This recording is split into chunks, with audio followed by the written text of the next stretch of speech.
হসপিটালে ৪৫,০০০ টাকা ইনজেকশন কিনতে রাজি না হয় রোগীর স্বজনদের মারধরের অভিযোগ। রবিবার সন্ধ্যায় ৩২ নং ওয়ার্ডে রাজশাহী মেডিকেলে এ ঘটনা ঘটে।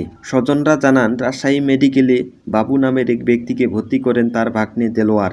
মেডিকেল ডাক্তার হাসানুর শরীফ সিন্তি রোগীর ইসিজি করে জানান, বুকের ডান পাশে রক্তনালী ব্লক হয়ে গেছে। জরুরিভাবে তাকে ইনজেকশন দিতে হবে, যার দাম ৪৫,০০০ টাকা।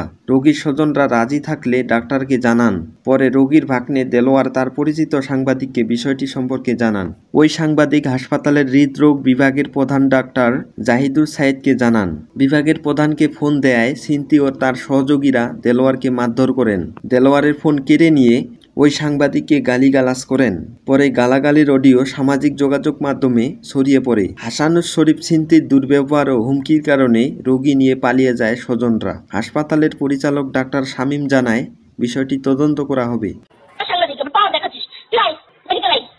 এত খারাপ ভাবে কথা বলছেন, আপনি এত খারাপ ভাবে